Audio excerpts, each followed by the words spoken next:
Mengingat pelaksanaan pilkada serentak tinggal menghitung hari, yang dipastikan pemilihan akan digelar pada tanggal 9 Desember 2020. Kendati demikian, Komisi Pemilihan Umum Kabupaten Lebong masih gencar melakukan persiapan agar pemilihan nantinya bisa berjalan dengan lancar dan sukses. Sabtu 21 November 2020, Komisi Pemilihan Umum Kabupaten Lebong menggelar kegiatan simulasi nasional serentak berupa pemungutan dan penghitungan suara di TPS dengan protokol kesehatan, pencegahan dan pengendalian COVID-19, pemilihan Bupati dan Wakil Bupati tahun 2020. Perlu diketahui, kegiatan dimulai pukul 7.30 pagi waktu Indonesia bagian Barat. Kegiatan digelar di lapangan Tanjung Agung, Kecamatan Lebong Atas, yang dihadiri oleh pihak KPU Provinsi, anggota KPU Lebong, Ketua Bawaslu Lebong, Dandim, anggota Polres Lebong, masyarakat pemilih, serta awak media. Sementara itu terdapat beberapa poin dalam simulasi tersebut. Di antaranya simulasi dari pemilih masuk ke TPS, mencuci tangan, tes suhu tubuh, menjaga jarak, pemberian undangan hingga pencoblosan.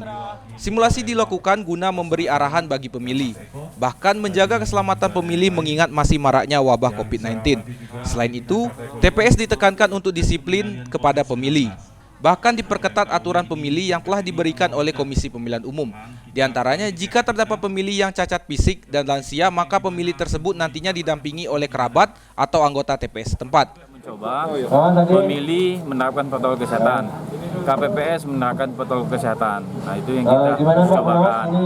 Selanjutnya kita juga mencobakan penggunaan Sirekap. Nah, Sirekap ini kita gunakan sebagai alat bantu KPU untuk publikasi, alat bantu KPU untuk bisa digunakan pada saat rekapitulasi. Nah, ini kita sampaikan dan akan digunakan pada nanti pas sudah perhitungan suara.